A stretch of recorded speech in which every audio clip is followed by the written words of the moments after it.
Let's talk DRS. That's killing the game. No. This is saving the game. When we can quantify defense, as Mike Petriello of MLB.com has been doing for a long time. He's written a piece on the website that profiles some of the top defensive teams according to the ZiPS projection of total team defense. ZiPS, that mean the area code they're in? Well, we're going to have Mike explain. The Guardians, the top defensive team last year with a plus 47 runs saved ranking. Let's welcome in Mike. Thanks for the time, as always, Mike, to explain, first of all, the methodology and how we got to these numbers. And then I want to ask you to kind of dive into the Guardians a little bit.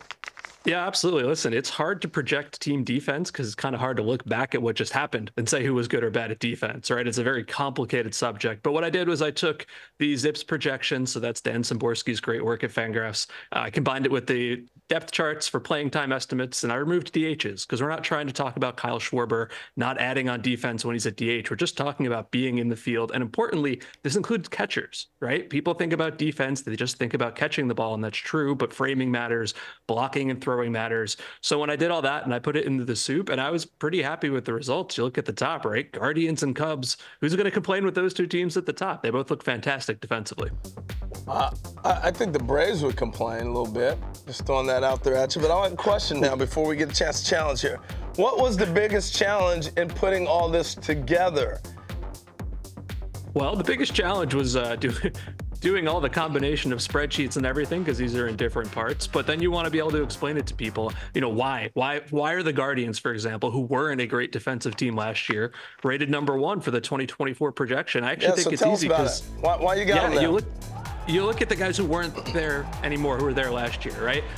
Rosario was not a great fielder last year. Mike Zunino was not great behind the plate. Josh Bell, Oscar Gonzalez, these are guys who are no longer on the team, right? It's great to add good fielders. It's also great to subtract minus fielders. They brought back Austin Hedges, who doesn't really hit much, but Austin Hedges is a fantastic defender. Andre Jimenez, if you look at the StatCast numbers, him and Steven Kwan rated as absolutely fantastic. So I think it depends, how does the shortstop battle play out? But you look up and down the team there's not really weaknesses, right? This is going to be a really good, strong defensive team.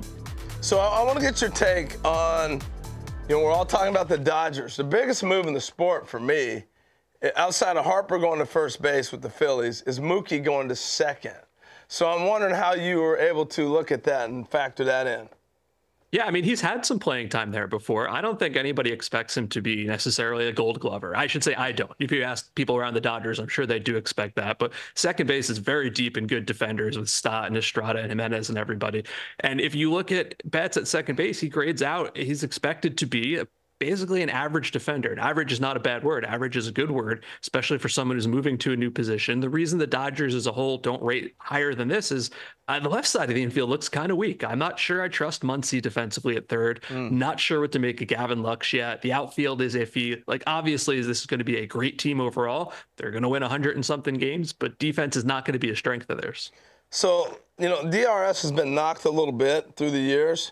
Why has it been knocked, and what has changed that make you feel a little bit better about how it's presented? Yeah, so this gets very complicated. What we're talking about here is not specifically defensive runs saved. That's the metric that people know from Sports Info Solutions.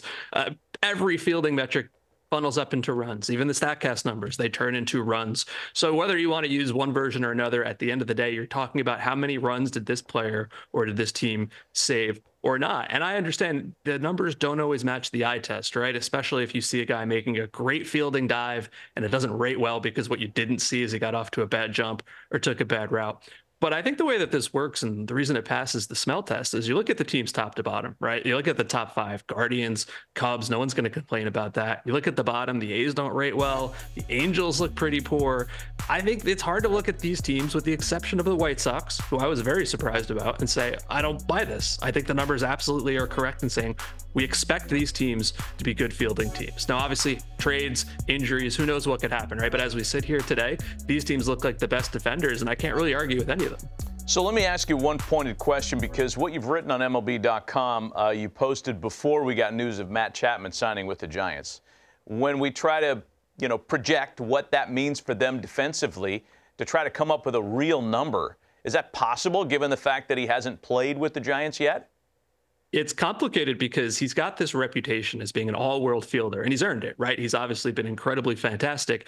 But if you look at the splits between his time with Oakland and his time with Toronto, it definitely skews more towards his time with Oakland. With Oakland, you can see here, huge numbers, right? These are outs above average. With Toronto, the last 2 years, not as high, obviously only 2 seasons. But I really want you to look at the home road splits here. With Toronto, really no difference, right? He was about the same, above average, home and on the road. Look at Oakland. And I think that what's happening there is you got this massive foul territory, more opportunity for him to make these very difficult plays. I also think it's true that he's in his 30s. He's maybe slowed down a little bit. He's going to be a plus glove. He's going to be better than JD Davis. I believe that 100%. I'm not sure he's the all-world obvious best defender at third base anymore. You know, I think that's Brian Hayes right now. So he'll be an improvement, but I think it's going to be a somewhat mild improvement, one that's well worth it for the contract they gave him. Hey, Mike, a couple questions. I could talk to you all day on defense. I love this stuff. How much does pitching staff factor in? Like, for example, the Giants are a very heavy ground ball pitching rotation.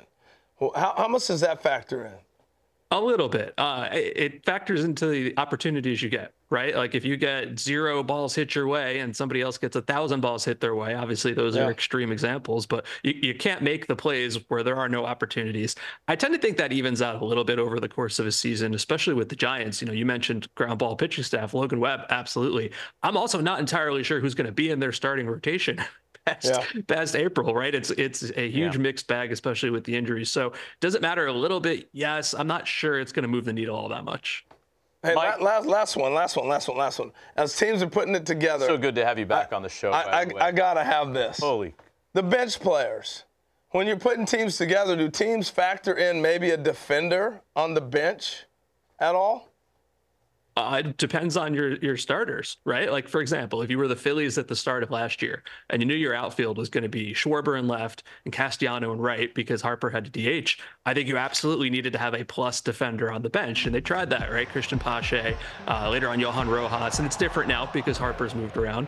But I also think if you're a team like, for example, the Blue Jays, and you know you've got Dalton Varsho and you got Kevin Kiermaier in the outfield and George Springer is still solid enough, you don't need to prioritize defense for your backup outfielder. Maybe you want to prioritize at bat. So it really comes down entirely to who are your starters? What skills don't you have? And what do you need to fill in the gaps?